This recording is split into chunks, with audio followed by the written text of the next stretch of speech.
to be Wastelanders, my name is Mo Fisher and I am pleased to welcome you back on the Lost Holotapes channel, where we delve into the complete history of the Fallout regions. Today we will be talking about the region of Texas, which by fate became the setting for two consecutive, very specific Fallout spin-offs, Brotherhood of Steel 1 and 2. The first part made it to its release, which made many people question the foundations of the universe. The second part remained as a rusty residue on the pages of the concept book leaked in 2009. Fallout Brotherhood of Steel was the fourth and final game released by Interplay before the franchise transitioned to Bethesda. I think it's fair to call this game the final nail in Interplay's coffin. Bethesda, on the other hand, deemed the spin-off non-canon due to its absolute conceptual failure. However, since there is a narrative lore here that currently doesn't conflict with the main lore, especially since Texas has not been mentioned elsewhere, there is nothing stopping us from exploring this region as well. The history of the Texas region, as obvious from the spin-off's title, just like in Fallout Tactics, is also connected to the Brotherhood of Steel and its another expedition. After some time after the Great Air Expedition failure, a fourth expedition was undertaken. This time the target was another fragment of supermutants, the Army of Attis, a war with which is the central event of the first installment of the spin-off. Thank you Wastelanders for all your activity on the channel. Let's continue this glorious tradition so that we can expand our own faction of fans who enjoy the holotapes. You know what needs to be done here. Now buckle up and let's fry under the unbearable Texas sun. As a wasteland, Texas doesn't have any specific boundaries. There isn't even a conditional game square of the area. The geography of the first Fallout Brotherhood of Steel is incredibly sparse, but in the second installment it is quite extensive, covering settlements from northern to southern Texas. So let's conventionally consider the entire state as a region. At the moment this is not crucial. Ironically, it turned out that the most Wild West state of the USA, in almost 30 years of the franchise existence, received so little attention from both official publishers and the fan community.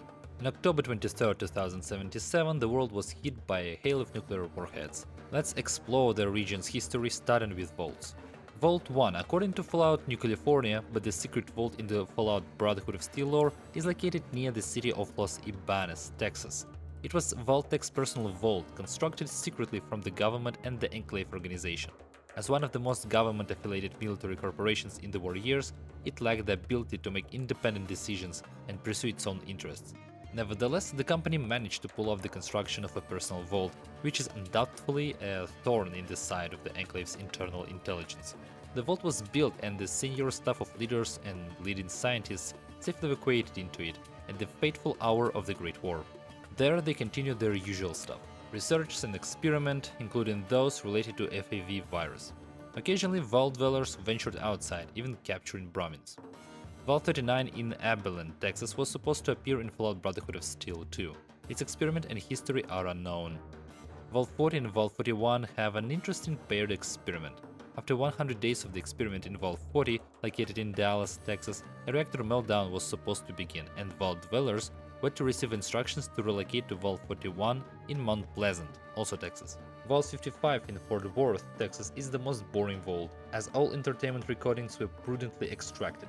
Vault 56 in Austin, Texas has a similar experiment to the previous vault. However, in this case, recordings with a very bad comedian were left.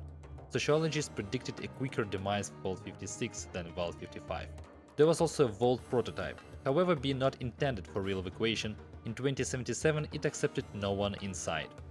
Okay, 2077. The city of Los Ibanes was bombed and became an incredibly contaminated area. Not all residents perished, some survived, transforming into ghouls. They now simply called the ghoul city Los. In the early years of its existence, the settlement was quite friendly towards travelers, and smoothskins in particular. It's noteworthy that the real Los Ibanes, a town with a population of 19 people in 2010, perhaps it's extinct by now. In the game, it's a fairly large metropolis, with docks and a river. At some point after 2077, Vault 39 perishes. The fate of Vaults 55 and 56 remains unknown. On January 31st of 2078, according to plan, the reactor in Vault 40 began to break down, and the residents left their abode. However, it is unknown whether they managed to cover the 170 kilometers and reach Mount Pleasant. As we already know, after the devastating defeat of the Master, the supermutant army broke into pieces and like a tsunami spread through the settlements of California, scattering towards the eastern regions. In parallel with Dernos group, Attis group headed to Texas. Unlike Dernos, who sought refuge away from humans, Atis, being a kind of scientist, had specific goals in text. He learned about the existence of the secret vault and wanted to acquire an improved strain of FEV to continue the Master's work. He hoped that the enhanced virus could cure supermutants of sterility, the main problem preventing them from replenishing their population and dying in battles. After the destruction of the necropolis, some migrating ghouls moved to Los. It is known that the city of El Paso was populated by 2167. Its residents, settlers or raiders, around 2167 gave a fight to the invaders of the New Mexican Republic. Around 2190, moving east, supermutants wreak havoc. They need to eat too. Another victim of their march becomes the unnamed Cyrus tribe. Cyrus was just a boy then, and being the sole survivor, he begins his wanderings around the region. Around 2193, a civil war breaks out in the secret vault. The vault guards rebel against the scientists conducting experiments with FAV, considering them absolute evil. An armed riot leads to an explosion in the biolaboratory, causing structural damage to the vault and letting some mutated animals escape in the tunnels. Wild dwellers are divided into several groups. Two groups find themselves cut off inside the vault, one in the residential sector and the other several levels below in the garden. The third group, led by the head of security, Blake, finds itself outside the vault in the city of Lost and eventually becomes ghoulified. Blake managed to seize power in the city, establishing a new political line. He transforms the settlement into the Church of the Lost, and in religious fanatism decides to protect the world from the evil within the vault, not allowing anyone to approach it from the outside and preventing anyone from leaving from the inside. Henceforth, the city becomes hostile to smoothskins, and those who encountered it were sacrificed or sent to gladiatorial battles in the city arena. I decided it would be precisely the year 2193 because Mary, a girl from the group of survivors in the garden who seems to be around 16, says that the war in the vault happened when she was a baby, pushing us back about 15 years from 2208. Mary finds life in the garden very boring, so she calls the abode Snoresville. I'd have named this spin-off that way in general. In 2195, the Brotherhood organizes an expedition to the east in Illinois, facing internal political disagreements and preparing for it for several years. During this time, John Maxon dies and Rhombus, the then senior paladin of the Brotherhood, becomes the new elder.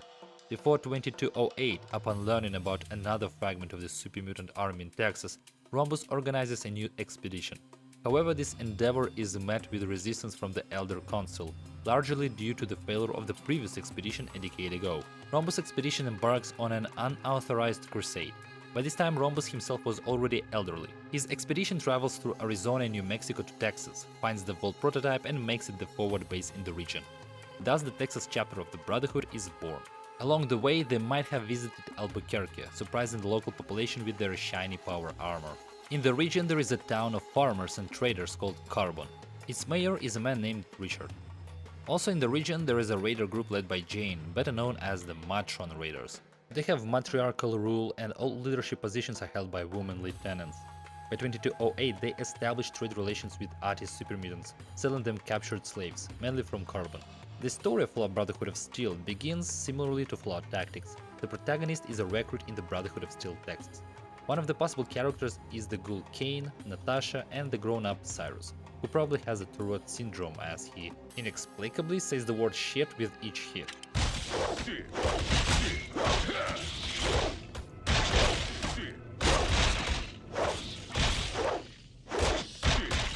Let's consider this trio as our generalized protagonist. Speaking of Natasha, it's worth noting that this game stands out not only for specific gameplay changes, but also for a strange approach to presenting female characters. It's quite disgusting that for marketing purposes, developers fell so low that the only thing they used to attract the audience were breasts and allegories on the level of "train enters the tunnel." We also have a kitten named Mr. Pussy, why not? Let's take a look onto the image of Matron Jane. Being a true veteran Wastelander, she's dressed in the most appropriate and practical outfit, consisting of high heels and several black latex straps, covering only the most revealing parts of her body. And what a beautiful official promo art was released. Notice these astonishing backgrounds, the high level of detail, the depth of colors, the game of shadows. With such indifference to their own product, did anyone seriously think about the commercial potential of this spin-off to the point of approving the development of a second installment? And the cherry on top, among the erotic art, there is one with the girl Mary. I don't even know what disheartens me more, the fact that she is only 16 or the audacity of placing a tattoo of the game logo on her buttocks.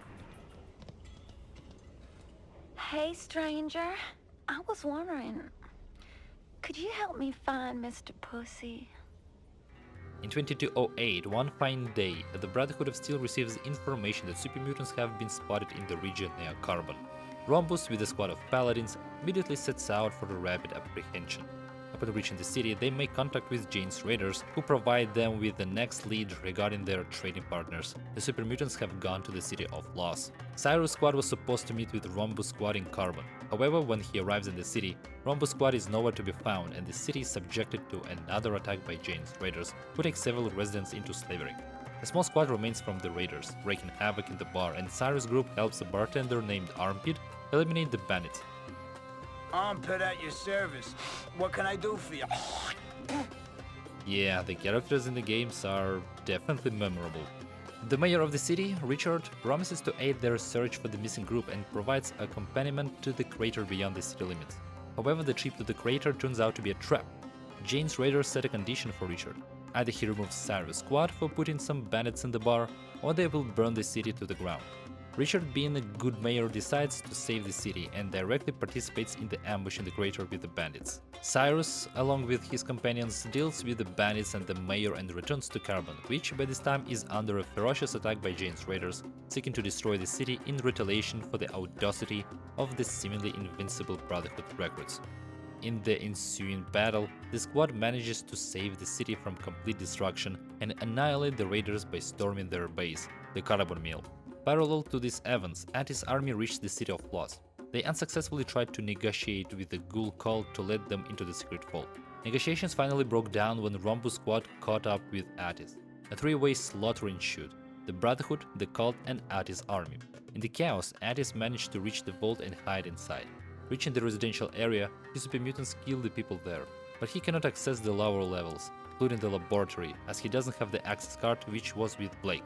The Brotherhood squad managed to severely damage the cult, but fell in full except for Rhombus, who managed to get and hide the card before being captured by Blake, who promptly began torturing the old man. By 2209, and I honestly don't know why the game mentions 2209. The events of the game unfold literally over a few days, judging by the dynamics of what's happening. But okay, whatever. By 2209, Cyrus' squad arrives in the city of Lost. Here the game suddenly realizes that it's a platformer. The squad engaged in battle with the previously weakened cult, kills Blake, frees Rhombus, and helps Harold find his missing hand, big toe, and eye.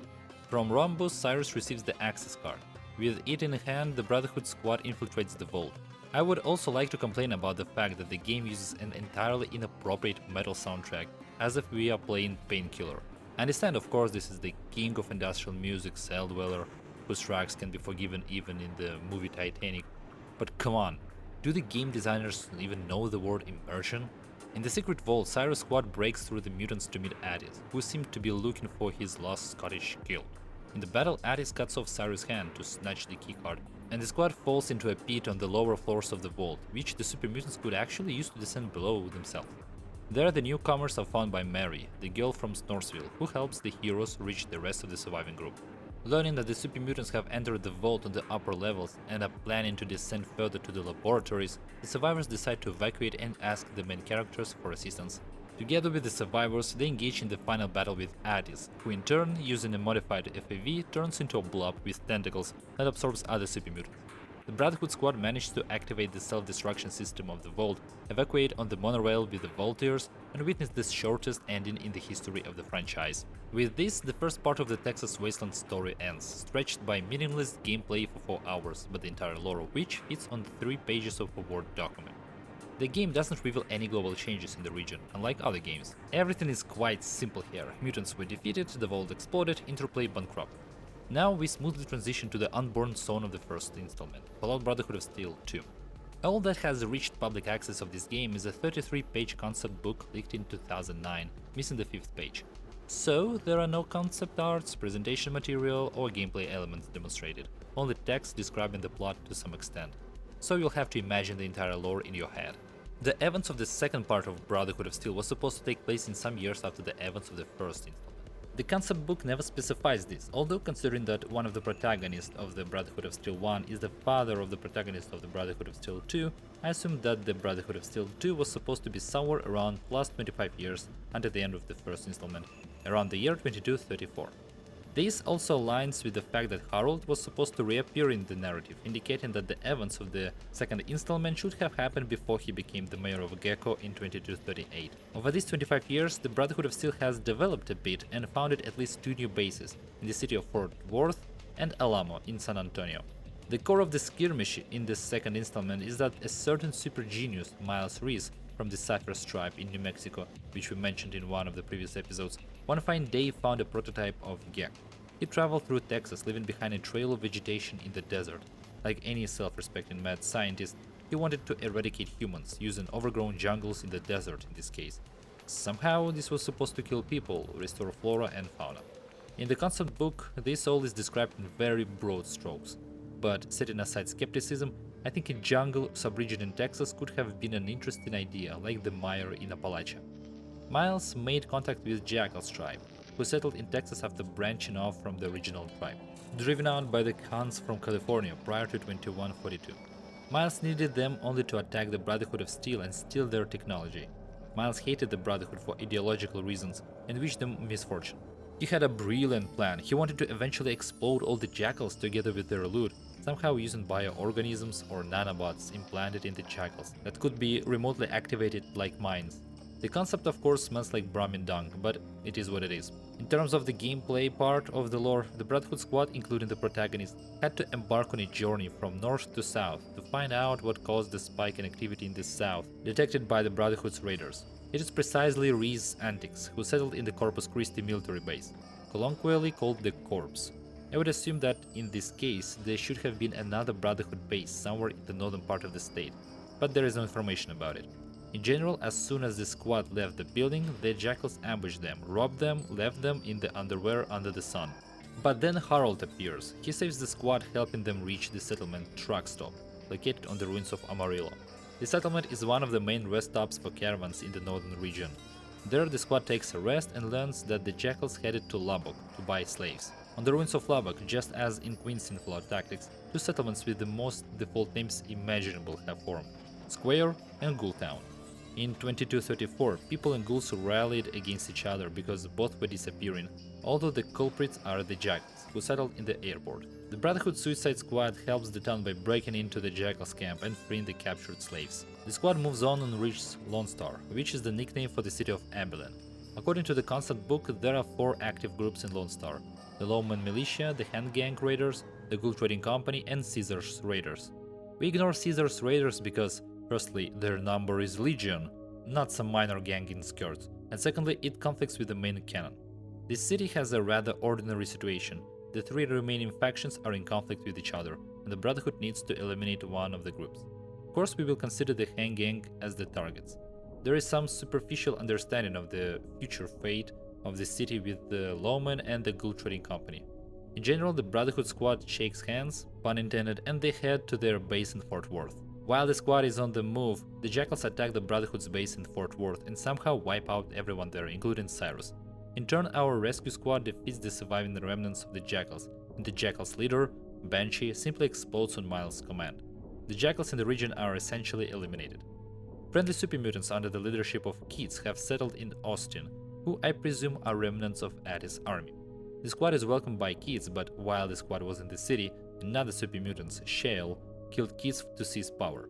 In doing so, he blames, of course, the Brotherhood squad to incite his new subordinates against them, and the squad has to escape. The squad arrives at the Corps, where Miles turned the military base he found into jungles. The squad eliminates Miles, some remnants of the Jackals, robots, some beasts, Shale super mutants who for some reason chased the squad all the way down to Corpus Christi. Another explosion occurs in the background, which no one pays attention to. Everything is quite standard. Interestingly, the Legionaries, Ciphers, and Twisted Hairs were originally supposed to be introduced in Brotherhood of Steel 2, and they later migrated to the also cancelled Van Buren. The Legion and the Twisted Hairs were eventually introduced in Fallout New Vegas, becoming one of the most important factions in the Fallout post-apocalyptic narrative. So think positively, if there had been no development of Fallout Brotherhood of Steel 2, the Fallout lore could have been completely different. No one even wants to touch the Texas wasteland with a stick, and therefore nothing else is known about it, and even modders diligently ignore it. However, thanks to Fallout New California, we can learn that the Desert Rangers have appeared there. I will set a minimal timestamp in the year 2235, which will correspond to the plus-minus age of the Rangers stuck in Cajon Pass in 2260.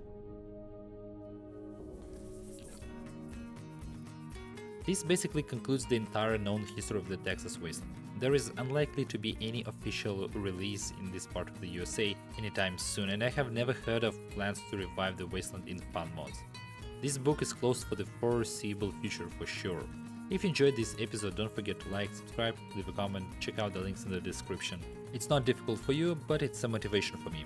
And that's all for today. Be careful if some unfamiliar 16-year-old girl with a bare torso asks you to accompany her in the dark corridors of the vault, and then we'll meet again in the Wasteland, Wanderers, the end of the holotape.